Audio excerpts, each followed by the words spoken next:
Hello and welcome to Unpacked, another episode where I'm joined by part of our fabulous editorial team. I'm Kimberley Dondo, digital content manager, and we have... My name's Tom Browne. I'm editor of Money Marketing. And I'm Dan Cooper, news editor at Money Marketing. Okay, so October...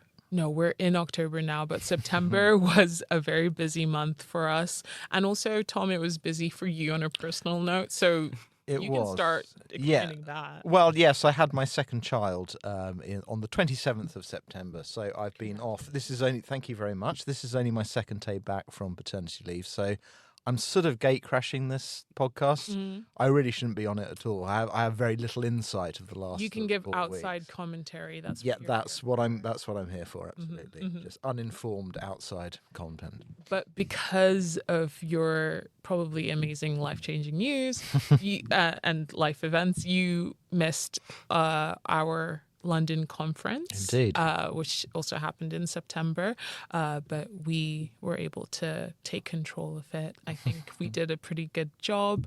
Dan, how did you find MMI? Yeah, I thought it was a brilliant day. Really enjoyed it. It was such a buzz in the room. Mm-hmm. I think there were about 250, 300 there or something. It felt like a lot. It was so much busier than it's been. So busy, yeah. And part of that, I think, was the fact that we had a pretty diverse range of content there, diverse range of speakers, great panel discussions as always, lots and lots of people. And I think a particular highlight this year was our Young Financial Planner Awards, which what's the word? At the end of which not working today either. Caps the end of the day. Cap the end of the day. Thank you. Good coda, good conclusion. Yeah. Tied it all up in a bow. So you come back, and you just know the right words. So that concluded the day, and it was great. I think there were 50 plus young financial planners there in attendance on the day. Really good to see a young crowd, a real mix. And it was fantastic. It was a real buzz about the day. Yeah. I think, we did have a lot more younger advisors, not saying that we don't love our more seasoned of course. financial planners, but it was really great to see the next generation. And we did have a dedicated stream that was more to that next generation. And one of the panels I was hosting was on breaking barriers, and it was a very interesting session. I wish I'd had more time for questions because I didn't realize how many questions were in the room. But I think one of the biggest things that I got from that was that a lot of younger advisors feel that usually their clients are going to be older than them, and some of their clients won't take them seriously just because they'll be like, what do you know? And those type of barriers that they had to break. But I think my panel was really great at kind of giving guides and stuff on how to deal with that. I thought your panel was really, really good. And like you say, it's always a shame. It's always hard with the panels that the 3 or 4 are on. Mm-hmm. You get into the flow of that conversation and they're making such good points. And you don't want to cut the conversation short, but then you're aware that there's quite a few questions on the floor in the room, and unfortunately you just don't quite get the time. But hopefully the people that didn't get to ask the question managed to grab them on the way out. Mm-hmm. And what were some of the points that emerged from that panel? Because I actually did a feature on that very subject not too long ago. I spoke to a few advisors under the age of 30 and said, this is a perception in the industry that older clients won't take younger advisors seriously. But the consensus I got from there that was largely a myth or a sense of that was a perception. Actually, if you come across as confident, what you're doing, and you establish a good rapport, then age isn't really the barrier that some people think it should be. Yeah, I think it's not a massive barrier. It's one you can definitely overcome, is what I kind of felt the sentiment was from the panel. But there was quite a few of them that had comments. I think one of them, I can't remember his name, I'm sorry. He said that he had a client tell him that he didn't have enough gray hairs for him to be considered. I had that problem. Yeah, we should become advisors, clearly. Definitely. And I was just like, dye your hair, wear a wig, something. But not sure that would make sense. But he said that was seriously a comment that he had gotten from a client, but obviously he was able to show his work and his ability. So it is something that you can overcome, but there is that stereotype potentially of, oh, you're younger, what can you possibly know? But I think, like in any job, you just have to kind of prove yourself. But it's great. I mean, to hear that not only were there a lot of young people in the room, but there were a lot of young, engaged people in the room wanting to ask questions, because that's always what the vibe we're trying to get at these events. And it's a great opportunity for them to sort of network amongst each other, but also meet, older, more experienced people too. Yeah. And for us as well. I mean, so many ideas for content-wise emerge from those events, and so many contacts and, potential writers too. So I'm glad it went off with a bang. It did. Was there any other session that stood out for you? I think the first session, just after the Jeremy's opening remarks, really bad, I've forgotten the chap's name. That's terrible. But although the outlook was really gloomy about the state of the finances and the state of the country, and made some really interesting points about sort of immigration and the economy, and how to cutting or reducing immigration is actually kind of having a negative impact on the economy. It always does. It always does. And I just thought he was very good. This is our keynote speaker, was it? Anad Menon? That's the one. Yes. I've heard him on other occasions. He's very really good, articulate and interesting guy. Really, really articulate. And what he started off by saying, like, this isn't going to get any better. So just brace yourselves, because I'm not going to give you good news. So everyone's like, oof. And then he started talking, and he was just, given he was talking about such a gloomy subject, he was fantastic. Yeah, really brought the debate and the conversation alive, and I thought that was a real highlight. I really liked your panel. The conversation around AI as well, which obviously is a well trodden path. Yeah, there was some really interesting points about how advisors at the moment are kind of using it for the base level stuff, things like transcribing meeting notes, cutting down manual tasks, reducing time on certain things. But Madeline from Otto was saying that actually, as AI becomes more advanced, as it becomes more trusted, there will naturally it will filter down into the advice process more, and that's where you'll start noticing kind of the real true benefits of it. So a lot of key takeaways, lots of interesting discussion, and it'd be really good to start planning next year quite soon, probably. Yeah, we probably will straight away have ideas. But piggybacking off what you're talking about with AI, Mamadou, our chief reporter now. Yes. Congratulations on your promotion. Very well deserved. Yeah. He did the big picture when AI meets advice, and what that means. Is it a positive? Is it a negative? So what are your thoughts on? Well, it's an interesting piece. I sort of thought up the original sort of commission like a few months ago, because I kind of thought, well, everyone's talking about AI, but I hadn't seen sort of one piece all in one comprehensive take about like, what does AI mean? How are people using it? What are the positives? What are the negatives? What's the future? Because it's no longer a question of AI well, yes or no, shall we use it, shall we not use it? You're going to be using it. There isn't a choice now for advisor or advice firms. You're going to be such a commercial disadvantage if you completely ignore this emerging technology that you have to embrace it. But if you are going to embrace it, you have to be aware of its strengths and its weaknesses and where those might shift over time.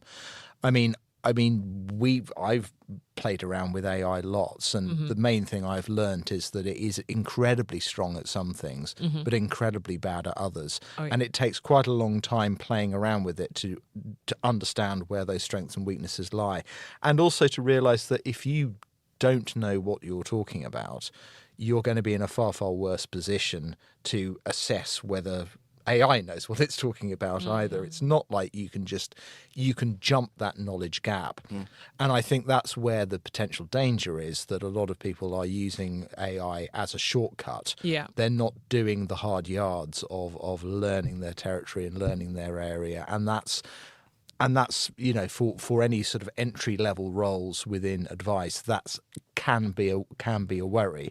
You can't use AI. It's a very, very, if you are really know what you're doing, you're really across your job, you really understand the strengths and weaknesses in AI, it's only going to be a benefit because you'll know where to apply it. But if you don't have that base of knowledge, there's always the worry that you misapply AI and the consequences can be bad. But obviously, it's a very rapidly moving target. This thing is developing all the time. So what I might outline as its weaknesses now might not even be relevant in, well, I was about to say 3 years' time, maybe even 3 months' time. Yeah. Who knows? Yeah. But I think it's a fascinating area. It's got implications in so many in different sort of zones. Madeline, you mentioned from Lotto, Madeline Debney. She's quoted in the article too. She's got interesting sort of like things to say about the efficiency gains, which we obviously know about, when it comes to meeting notes, when it comes to that sort of like that very paper heavy stuff like letters of authority, clearing backlogs, cutting costs, just doing stuff that would have taken 2 hours, doing it in 30 minutes or 10 minutes sometimes. Yeah. These are obvious gains. It's a question of like where it goes next, and there's a lot to be said about all those things. Yeah, there is. And like you say, the key thing is not using it to fill the knowledge gap. It's to kind of enhance the knowledge as opposed to. Yeah. And there's also, there's issues such as like compliance and consumer duty. I was about to say, in terms of like regulation, how does AI? Because that's always been my first question, is that if you were to then use an AI tool to upload someone's data, essentially, how does that tie into data protection? Or how does it tie into consumer duty, for example? Does it benefit in terms of consumer duty, but then it's not within regulation for data protection? So it's just...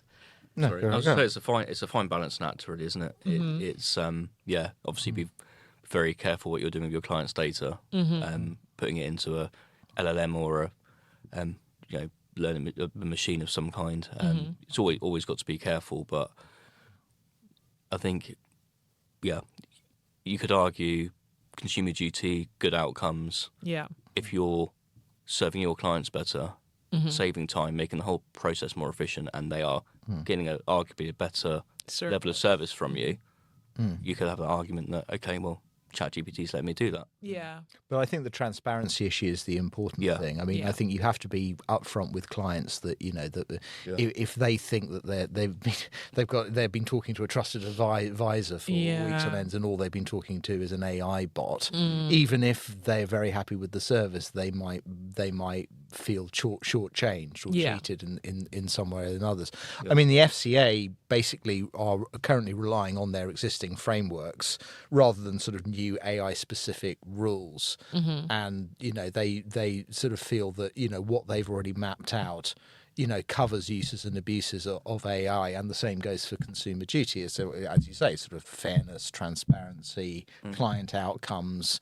If AI is a tool to enable all of these things to be good, then it doesn't necessarily clash with consumer duty at all. But again, always a proviso if it's used responsibly and if it's used transparently. And I keep coming back to this, but there's no way of getting beyond that. You need to know what you're talking about. Yeah. I think it's a very crucial thing for young people who are kind of like who are coming to everything for the first time, and this is not some new thing in their life. It's always been there, and be aware of not using that as of a crutch or as of a shortcut. Yeah, yeah. Because like I wrote in my weekend essay, it is actually making us dumber. Yes. So yeah. You do need to increase your knowledge. If you are spending less time in the admin-y side, then use that time to improve your knowledge in other aspects of your job. And I think that way you don't become stupid. Yeah, I mean, it's pointed out that like deep focus is a sort of a thing of the past. It's something that's mentioned in them. It's nowadays people don't do deep focus. They all focus on a few words. They'll skim read. Yeah. Do you? You see, I don't, and I probably end up as a result spending a lot of time reading things I probably don't need to read. But I kind of think in a way, maybe that's a good. Maybe it wastes time in some respects, but in other times, maybe it's good that my brain is wired that way. Yeah. But who knows? I'm the same, and I think that's another reason why on news articles sometimes and on social media or on social media posts of news articles, it's very easy to kind of just look at the headline or flick through like a line or two, and then kind of like make a judgment call or make a knee-jerk comment on a story. Yeah. I see it all the time on Absolutely. social media. Because you don't read. No, and you don't read it properly. Well, that's another conversation that I see online a lot, which is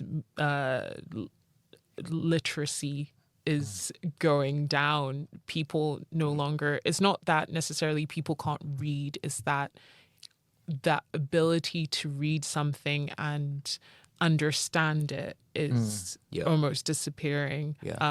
People are very quick to have reactions or misunderstand something, and it's getting worse. So much distraction now in the world, isn't there? Well, I was about to say it's the distraction that is the key thing. I mean, if you're reading a book or something, you are focusing in on this one thing and you're blocking out everything else. And it's harder and harder to do that. I mean, I'll read in the evenings when everyone else is asleep, or I'll read on the train where I can just like focus in on things. But you know, if I didn't have those times, it's like, you know, particularly with two children, to come back to where we started.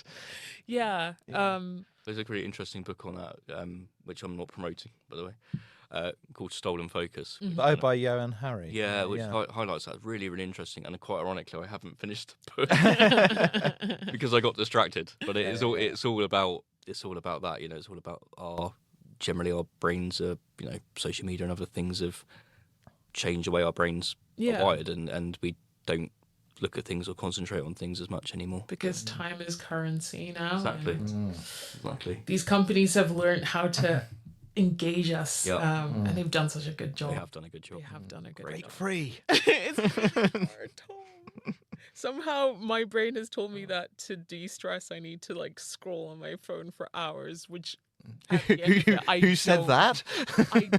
My brain has just told me this would be helpful. It's not. I can tell you, I don't feel great. I don't think you're alone. I don't think you're alone. I think a lot of people use that as a de-stressing, decompressing kind of like mindless scrolling and stuff. I'm always told to turn off screens at a certain point in the day, like no screens after 8 p.m. or something. You know, it's just quite. I mean, difficult to do, but it's quite easy. It definitely helps, kind of like ease the adrenaline down out of the body. Yeah.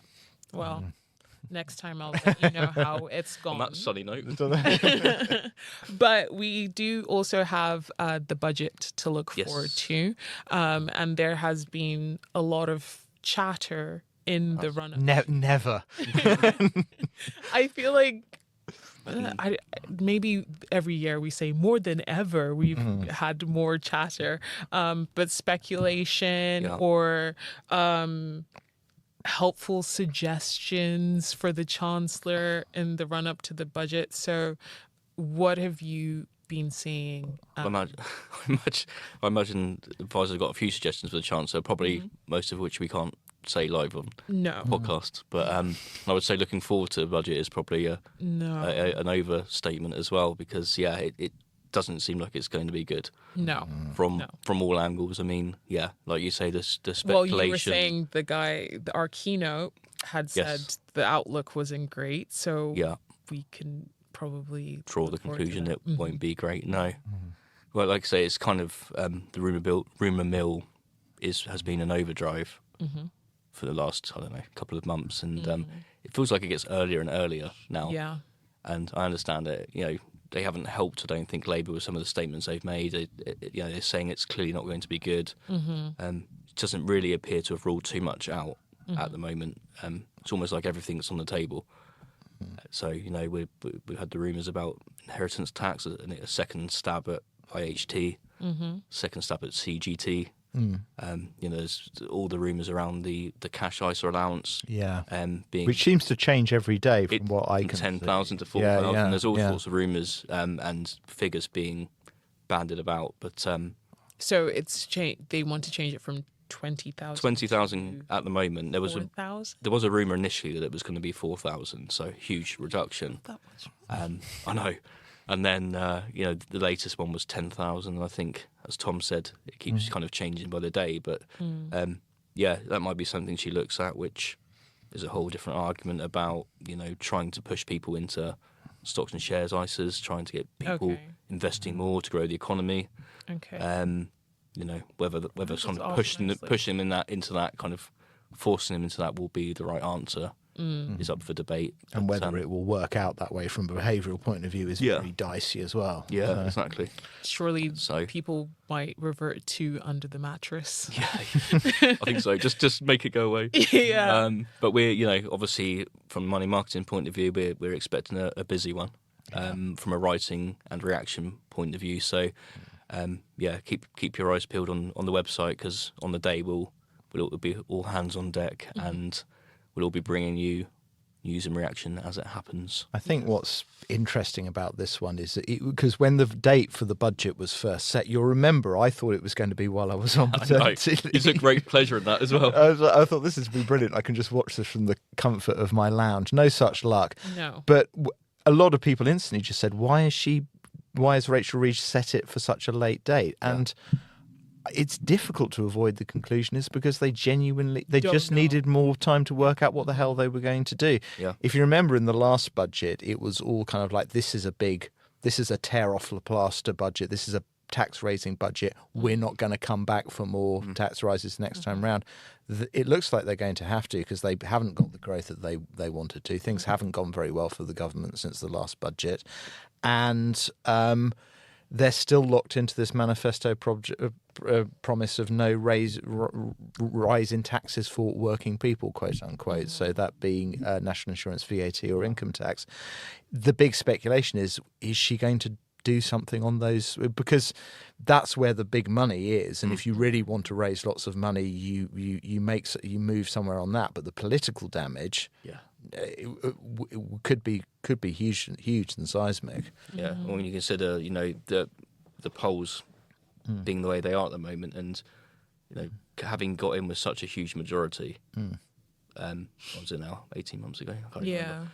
Just under 18 months ago, and looking at the polls, it's not good for Labour. But the majority wasn't necessarily because for them it was mostly it was to get rid of the previous. Exactly. It was described at the time as a loveless landslide. Yeah, it was a very specifically anti-Tory vote rather than a pro-Labour vote, and the electorate, as we can see, are very fickle and febrile at the moment. Those votes are up for grabs. I do wonder if they might think at a certain point, okay, well, we fiddled about and we're on 15% in the polls. If we're going to be unpopular, we might as well be go all in. I think it's very easy to say that in the comfort of a studio like this, but not so much when you're sitting in Downing Street. But I think I've said this before, but this is the first budget where I genuinely not got a clue as to what's going to happen. No. So that makes it exciting in one way. It does in some ways, it's terrifying. But she hasn't got much wiggle room, and like you say, hugely unpopular as it will be to touch income tax, national insurance, you might have to take the hit and break the manifesto pledge, but but break it now while you still got a exactly. long time for the next election. Yeah. Then you can rebuild goodwill at some point. But one thing we know for sure they're not going to listen to is AJ Bell's call for the pension tax lock, which they recently rejected. So what was it, and what could it mean that why might they have decided to reject it? I don't know. I think I can't give an answer on that. To be honest, I don't know, because AJ Bell, as other firms do, they come up with a lot of good suggestions, and got some really clever people there. Yeah. Not just throwing out a suggestion. It's well thought out, it's well executed, well planned, and I can't give you an answer as to why they would. I suppose people are going to come up with proposals left, right, and centre, and they can't listen to all of them. I understand that, but they're calling for it, and they've done a lot of suggestions around things like pension simplification or ISA simplification and things like that. ISAs, and all of which seems eminently sensible. And before the last election, you'll remember they were very sort of like quietly confident that that the government had listened and but in a lot of cases do seem to be going in the opposite direction. So that must be disappointing if you work for AJ Bell. I know. Well, they got good Tom Selby's there, ex money marketing man. Yeah. So obviously he's brilliant. He knows everything. Yeah. And he's very vocal on a lot of the policy changes and side of things. And like you mentioned, the cash ISAs, they've been very very forthcoming in their view on what should be done there. Pensions tax lock, IHT. They were among many that were calling for the IHT on pensions changes to be reversed, which doesn't look like it's going to happen. Is not to. No. So then could that not indicate, if they're refusing to do a pension tax lock and they're not going to walk back the IHT on pensions, could that just mean that they have their eyes set on doing more with pensions? There's going to be more for pensions, right? I don't think pensions will be completely untouched, but as Tom said, I just don't have a clue. No, this year. I really don't know. I think the problem with it is that they're trying to achieve several different mutually non-exclusive things in a budget. On one hand, they want to encourage growth, they want to encourage a savings and investment culture, and on the other hand, they want to raise a lot more money in tax so they can pay for some public services. You can do one or the other, but you can't necessarily do all of those things, and it's a question of where you compromise. The problem with it is if you try and compromise on everything, you end up fiddling around on the edges of a lot of things, and you end up sort of pleasing nobody, really. And I think that's the slight trap that the government has got into, is that they've managed to make themselves unpopular with everyone rather than making themselves unpopular with just a few people. But making the appeal, we're doing this for the broader good, I mean, who knows? I mean, I wouldn't want to sort of write off the government completely now. I think politics is very fickle. Things can change. Reform are riding very, very high at the moment, but I don't. Or nothing. Yes, I don't get the impression from seeing them up close that that they're a credible party of government, or they will hold together in such a way as to be a credible prospect of the next election. I might be wrong about that, but who knows? If they had policies, but they don't.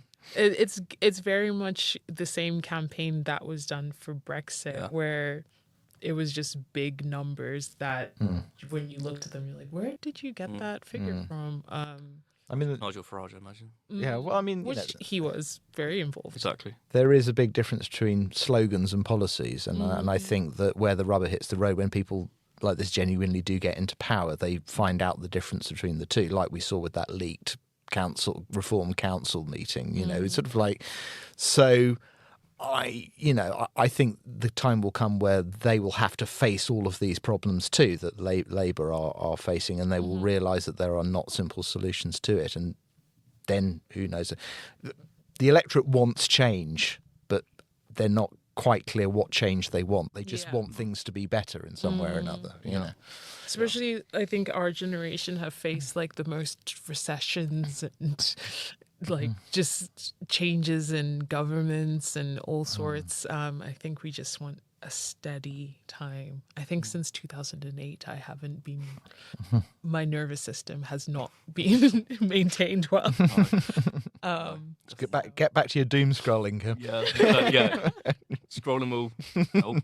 That's why I've recently gotten into the gym. It's the only time I can't touch my phone. But yes, so everything looks positive for the future. Yeah, is the conclusion we Yeah. to. Certainly from the FCA's point of view, because I just one thing I thought I'd mention was a couple of 2 or 3 announcements the FCA made. They've been very busy again during October, one of them I thought was quite a game changer in terms of the advice sector was the decision to lift the ban on retail access to crypto. ETPs, exchange traded products. Okay, easy for me to say. Which they lifted the ban on in early October. Okay, and what that essentially means is for the first time, UK retail investors, savers can access cryptocurrency via ETPs listed on the London Stock Exchange. Okay, so it's essentially become a regulated activity. Okay. You can put cryptocurrency into your ISA. Okay. So obviously that's kind of changed the game a bit. For a long time, crypto I expect was a kind of like a quiet whisper in the background, which I imagine advisors were just hoping would go away and not bother them anymore. And I made a point of this in my opinion leader piece that I wrote, that advisors can't really ignore it anymore. Yeah, it's like AI, isn't it? Exactly, it's coming or has arrived, and you can't really kind of drown out that noise anymore. And I get it, because another point I made was, they're already drowning in a sea of regulation. It's absolutely, we've mentioned it before, every other week, every month is something new. So crypto is probably not top of the priority list right now, and I get that completely. But I went out for dinner with Wisdom Tree, who are one of the leading issuers of crypto ETPs, and they were just saying that advisors knew this was coming. Advisors now have to deal with the fact it's here. Their clients probably exactly. Or if they don't, then the clients are starting to ask questions. So they were saying, they're being contacted weekly by wealth managers, DFMs, saying like, what do we do? What do we do? I don't know. We don't know what to do here. We know we need to know. So these conversations have already started. I think they're only going to get more and more intense, because the research that Wisdom Tree conducted, I think it was about 1,000 investors that they spoke to, and said, I think 40% of them said that if their advisor or wealth manager or bank or insurer, whoever, offered crypto as a asset class, they would take it. They would do it. Okay. And I think it was something like 20% said that they would hold 10% or more of their portfolio in crypto. So those conversations are happening, and they gave an example of one DFM they spoke to. One wealth manager that they'd spoken to, and they come to them and said, "Oh, can you put, that 2% I've got in, or 5% I've got in gold, I want in crypto. Can you put that in crypto?" And haven't obviously gold reserves just gone up recently? Yeah, well, gold's doing great at the moment. And they were obviously, going back to compliance. They were going to their compliance team. They're going, don't touch it, kind of thing. Yeah. And so they're going back and saying, no, you can't really do that at the moment. And apparently the investor was saying, well, can you just take that money out for me then? Yeah. Give it to me and I'll go and do it myself. Yeah. And obviously then there's like that danger. I'm not saying they'll lose clients completely. But there's that danger that, you know, if you're not going to get clued up or offer crypto as a possibility. Yeah, then you know, you might lose those clients to someone who... Or those clients might get in trouble by going into a... Exactly. Regulated crypto. Yeah. But is crypto regulated? No. Well, the ETN, as of the 8th of October, the ETNs and ETPs, it's been brought into the regulatory framework. Okay. So, yeah, like in terms of, ETPs, ETNs. And then in terms of taxing, is crypto taxed? No, you don't. I'm just getting Is that going to be in the budget potentially? Who knows? They are focusing a lot on crypto at the moment. They should. FCA, government. But then I don't know how they'll do it. No, I don't know how it will work. You'd have to look at principle. a lot of wallets, and you don't know if this wallet is for a person who's based in the UK. And I think that's probably the draw for some people using crypto. But it's the classic sort of like regulation is always downstream from technological advancement. It's always trying to catch up. Yeah. And I suppose, you know, crypto has always had the whiff of non-respectability about it. And if this is going to be the future, then there has to be some way of sort of like grabbing a hold of it or bringing it in from the cold. It seems like quite a significant step. It would just be interesting to see where it develops from here. But I mean, I'll need to get my head around it again too. But I mean, me too. I've just started getting my head around all the acronyms in financial advice, financial services. And now crypto's a whole nother. That reminds me of a project that I'd started a while ago when I first started at Money Marketing, and I said I'm going to make a acronym jargon buster document. Started it and just never looked at that again. I know. But it's probably something I'll keep working on forever. Was there another story? The other one, the one going back to sort of the crypto and the new digital age was the announcement that the FCA wants to make the UK a world leader in tokenisation. Okay. What, creating tokens? So just kind of supporting tokenisation and the growth of it in the UK, and which again trying to get my head around. I think tokenisation is the recording of ownership of assets on the blockchain. I think I've got that right.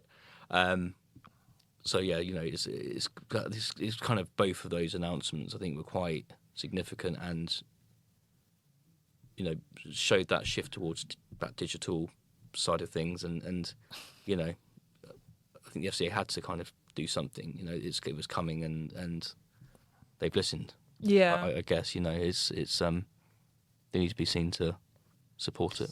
Do we have the data centers? Because I feel like that requires a lot of data centers. There's a lot of data.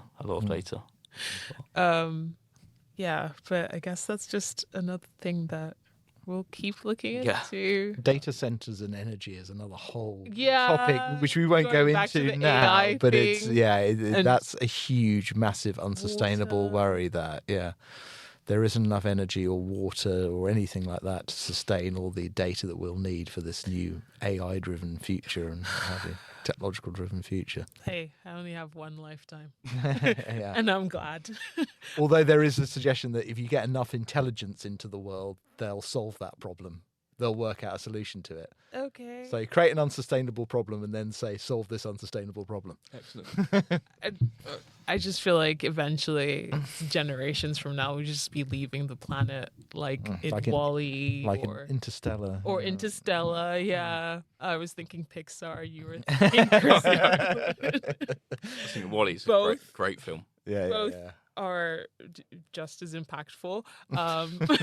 But since we are living in a sci-fi world, I imagine we are headed that way anyway. Looks like it, yeah. Who knows what the future looks like, but it's... Exciting?